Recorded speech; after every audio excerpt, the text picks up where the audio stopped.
प्रधानमंत्री सहज बिजली हर घर योजना यानी कि सौभाग्य योजना के तहत सरकार देश के हर ऐसे घर, चाहे वो गांव में हो या शहर में हो या झुग्गी झोपड़ी में हो, दूर दराज वाले इलाके में हो, उस घर को बिजली कनेक्शन से जोड़ने का आज हम संकल्प करके आगे बढ़ते हैं।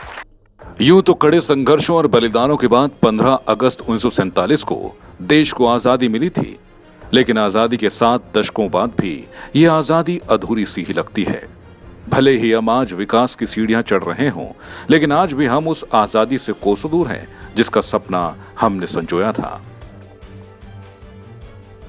आज हम आपको मुद्दा पहाड़का में ऐसी खबर दिखाने जा रहे हैं जिसे देखकर सुनकर आप भी अवाक रह जाएंगे कि क्या आजादी के इन 74 सालों में भी ये जगह विकसित नहीं हो पाई।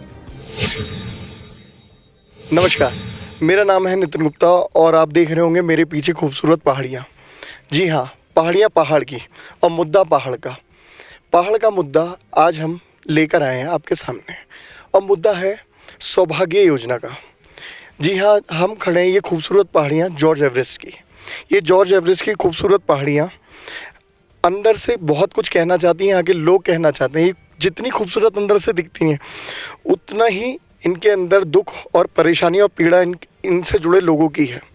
मुद्दा पहाड़ का है, सीधा संवाद हम यहाँ के लोगों से आपको कराएंगे और इनकी पीड़ा बताएंगे कि पीड़ा क्या है। इनकी पीड़ा बिजली पानी को लेकर है। जॉर्ज एवरेस्ट एक बहुत खूबसूरत जगह है, आप चारों ओर मेरे देख रहे होंगे। एक खूबसूरत जगह होने के साथ साथ टूरिस्टों को अपनी ओर आकर्षित करती है, पर मुद्दा क्योंकि पहाड़ से जुड़ा हुआ है, मुद्दा पहाड़ का है। और इस मुद्दे को हम आपको बताएंगे कि हाल फिलहाल में कोरोना काल के बाद यहाँ के जो व्यवसायी हैं उन्हें किस चीज़ का अभाव रहा, क्या परेशानियाँ रहीं, वो अपनी बात सीधे जनता तक और नेताओं तक पहुँचाएंगे। जय भारत टीवी के माध्यम से हम इन लोगों की परेशानी और मुद्दा जो पहाड़ का होगा लगातार कवरेज पे दिखाते रहेंगे, बताते रहेंगे। ये उत्तराखंड का दुर्भाग्य ही है कि जिस माउंट एवरेस्ट के आगे पूरी दुनिया नतमस्तक है, उसी माउंट एवरेस्ट का नाम उन्हीं जॉर्ज एवरेस्ट के नाम रखा गया था जो भारत के प्रथम सर्वेयर थे और उन्होंने ही साल 1832 से साल 1843 के बीच मसूरी के हाथीपांव स्थित पार्क रोड में अपनी प्रयोगशाला में कई चोटियों की खोज की और उन्हें मानचित्र पर उकेरा। यही उनका आवासीय परिसर और प्रयोगशाला आज भी अपने स्वर्णिम काल की गवाह है। आजादी के इतने साल बीत गए, लेकिन किसी ने भी इस क्षेत्र की सुध नहीं ली। मूलभूत सुविधाओं के लिए आज भी यहाँ के लोगों का दशकों पुराना इंतजार खत्म होने का नाम नहीं ले रहा है। भले ही देश में हर घर बिजली पहुंचाने के लिए कई बड़ी योजनाएं बनाई गई हों, कई बड़े बड़े वादे किए गए हों, लेकिन यहाँ रहने वाले लोगों की जिंदगी में जो अंधेरा 74 साल पहले था, आज भी वो उनसे यही सवाल पूछता है कि आखिर आजादी के बाद इन लोगों को क्या मिला। यहाँ लाइट पानी की बहुत दिक्कत हो रही है। हमें नीचे से पहुँचाने बहुत कम से कम 1-1.5 किलोमीटर से दूर पानी लाना पड़ता है। हमें बहुत दिक्कत है पानी की, लाइट की। वो उनकी तो सुविधा जल्दी कर देते, वो अच्छी बात है। सरकार से क्या अपील करें? जल्दी पहुँच जाते तो अच्छी बात है। समस्या यहाँ पर बहुत है। यहाँ पर पानी, बिजली, रोड कुछ भी नहीं है और ना यहाँ पर रोजगार का साधन है। यहाँ पर रोजगार थोड़ा बहुत हमारा चलता था, वो 1 साल से पूरा रास्ता यहाँ बंद करके बैठे हुए हैं। उनका कोई काम नहीं है, कोई कुछ नहीं है। पूरी रोड कंप्लीट हो रखी है। हम 2 पैसे टूरिस्ट के भरोसे खाते हैं, लेकिन वो सारा बंद पड़ा हुआ है। 1 साल से पूरा रास्ता बंद पड़ा हुआ है। 1 साल से पूरा रोड नहीं बना। प्रशासन पता नहीं क्या कर रहा है।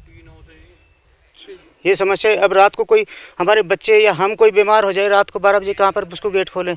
वो ताला लगा देते हैं। इतने सारे टूरिस्ट आ रहे हैं, फैमिली परेशान हो रही हैं और पैदल पैदल लोग आ रहे हैं। बारिश में कोई भीगता है, कोई रोता है, कैसे कैसे अपने बच्चों को लोग लेके आते हैं। अभी टूरिस्ट स्पॉट है, लोग अपना थोड़ा बहुत अपना एंजॉय करते हैं। कोविड के चक्कर में हमारा 1 रुपये का काम नहीं है यहाँ पर, लेकिन हम अपनी दाल रोटी कैसे चला रहे हैं वो सरकार को कोई पता है नहीं है। हमारी मांग ये है कि रास्ता खुले है यहाँ पर, ये रास्ता बंद करके बैठे हुए हैं यहाँ पर। 1 साल से पूरा 1 साल से हमारा 1 रुपये का काम नहीं है यहाँ पर और 20 साल से हम यहाँ पर स्थानीय निवासी हैं। यहाँ पर पानी, बिजली, रास्ता कुछ नहीं है। कुछ चीज़ तो आदमी को सरकार की तरफ से सुविधा हो, या एक भी सुविधा ही नहीं है। जो थोड़े बहुत टूरिस्ट आते हैं उनसे हमारा खाना गुजारा चलता है यहाँ पर। करीब 17-18 साल मुझे यहाँ पर चाय का बेचने का काम करता हूँ और समस्या ये है कि एक तो पानी 2 किलोमीटर दूर से लाना पड़ता है जी, लाइट नहीं है, और सड़क तो नई तो बनी पर अभी खुली नहीं है, इसलिए थोड़ा दिक्कत आ रही है। और 2-3 महीने तो बंद ही रहा, कोरोना में तो हमने बंद ही रखी दुकान। ये आज 1 हफ्ते से खोली रहे। ये सर जॉर्ज की ज़मीन थी 3072 बीघा, बहुत दूर नीचे तक है। और ये तो है ही, उनका बंगला रिपेयर हो रहा है आजकल, सड़क भी करीब करीब बन गई है, लेकिन पानी और बिजली उसकी दिक्कत है। अभी तक हम तो ऐसे हैं जैसे कि बहुत 100 साल पीछे हैं, अभी तक यहाँ बिजली नहीं आई, पानी नहीं आया। पानी लेना तो आ रखी है, पर 5वें 7वें 8वें दिन बिजली की भी समस्या है, और बिजली है नहीं। ऐसा स्पोर्ट तो अच्छा है, अगर टूरिस्ट थोड़ा बहुत आ रहा था, ये कोरोना की वजह से ये भी ठप हो गया। सवाल उठता है कि आखिर इसका जिम्मेदार कौन है। सरकारें तो कई आई गईं, लेकिन यहाँ की सुध किसी ने नहीं ली। प्रदेश के सियासतदान हमेशा मुद्दों पर शासन ही करते रहे, लेकिन यहाँ का मुद्दा हर बार सियासतदान चुनाव के बाद भूलते चले गए। मौजूदा डबल इंजन की सरकार पर प्रदेश के विकास का जिम्मा है। कांग्रेस पार्टी के वरिष्ठ उपाध्यक्ष सूर्यकांत धस्माना कहते हैं कि प्रदेश सरकार ही इसके लिए जिम्मेदार है। 3.5 साल पूरे हो गए, 85% मेरी घोषणाएं पूरी हो गई। कौन सी घोषणा पूरी हुई? मसूरी के उस गांव के लोगों से पूछिए जहां तारें बिछ गई लेकिन लाइट नहीं है, सप्लाई नहीं है, खंबे लग गए तो तार नहीं है, तार नहीं है तो बिजली की सप्लाई नहीं है। पूरे राज्य की स्थिति खराब है। पूरे राज्य में इलेक्ट्रिफिकेशन का मामला हो, ये हालत पूरे प्रदेश के अंदर है। आपने सही कहा, ये स्वीकार तो किया ही है कम से कम बीजेपी के एमएलए ने कि हम देखेंगे अधिकार। आप मतलब आप फेलियर आपका हो तो आप, मैं कह रहा हूँ कि सरकार, जनता किसको चुनती है? जवाबदेही है सरकार की, और सरकार में कौन है? बीजेपी। और बीजेपी के मुखिया कौन है? त्रिवेंद्र सिंह रावत, जो 3.5 साल में फिसड्डी साबित हुए हैं। 100 में से अगर नंबर देने पड़े तो 1 या 2 नंबर मिलेंगे, सारे नंबर कटते हैं। वहीं उत्तराखंड में राजनीतिक जमीन तलाश रही आप पार्टी का इस पूरे मामले पर क्या कहना है, वो भी आप सुनिए। विधानसभा से मात्र 5 किलोमीटर दूर जॉर्ज हिल पे जिस तरीके से आज तक कर बिजली, पानी और रोड नहीं है, मैं इसको लेके उत्तराखंड का दुर्भाग्य और क्या कहूँ, जो पर्यटन के नाम पे मसूरी को बहुत तवज्जो दी जा रही है, वहाँ अगर किसी के घर पे पानी, बिजली नहीं है तो ये उत्तराखंड का दुर्भाग्य है। वहीं जब इस पूरे मामले पर क्षेत्रीय विधायक गणेश जोशी से बात की गई तो उनका वर्जन इस पूरे मामले पर नहीं मिल पाया, जिसके बाद जय भारत टीवी की टीम पहुंची प्रदेश महामंत्री और विधायक खजान दास के पास। उन्होंने सबसे पहले जय भारत टीवी को ऐसी ग्राउंड रियलिटी रिपोर्ट लाने के लिए धन्यवाद किया, और उसके बाद उन्होंने आश्वासन भी दिया कि इस पूरी समस्या के निराकरण के लिए वो खुद मुख्यमंत्री त्रिवेंद्र सिंह रावत के समक्ष इस बात को रखेंगे। देखिए, जॉर्ज एवरेस्ट का जहाँ तक सवाल है, काफ़ी समय से वहाँ के लोग, स्थानीय लोग भी मांग कर रहे हैं, किंतु वहाँ पर जो आपने कहा है कि बिजली की व्यवस्था वहाँ पे उचित नहीं है और दिक्कत हो रही है, इसलिए मैं भी अपने स्तर से माननीय मुख्यमंत्री जी से निवेदन करूँगा। वहाँ के विधायक श्रीमान गणेश जोशी जी भी लगातार संपर्क में हैं। वहाँ के स्थानीय लोगों से मैं इतना कहना चाहूँगा कि आप बिल्कुल निश्चिंत रहिएगा, चिंता न कीजिएगा, सरकार का विषय है। मैं भी और माननीय गणेश जोशी भी, विधायक भी, पूरी प्रयास करके माननीय मुख्यमंत्री जी के संज्ञान में मामला लाएंगे ताकि जल्दी से जल्दी उसका निस्तारण हो। बिजली वहाँ पर पहुँचनी चाहिए। और दूसरा मैं कहना चाहूँगा कि जिस तरह से अभी तक उसमें क्यों नहीं कार्रवाई हुई, इसका भी कम से कम जो है हम सरकार के जो अधिकारी हैं उनसे भी बातचीत करेंगे। सबसे पहले तो मैं आपके चैनल को और आपको बहुत बहुत बधाई और शुभकामनाएं देना चाहूँगा कि आपने जो टॉपिक लाया है वो बिल्कुल सत्य है, और काफ़ी लंबे समय से वहाँ के लोग इस मांग को उठाते रहे हैं कि हमारे यहाँ बिजली की समस्या है, बिजली पहुँच जानी चाहिए।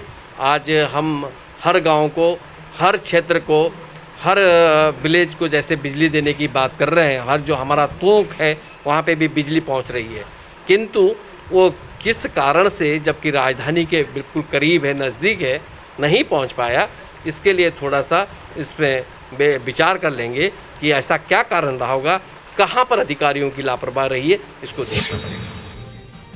जॉर्ज एवरेस्ट के लोगों के साथ हो रही इस नाइंसाफी पर पूर्व नगरपालिका अध्यक्ष मनमोहन सिंह मल ने भी सरकार पर जमकर हमला किया। क्या कुछ कहा उन्होंने, आइए आपको सुनाते हैं।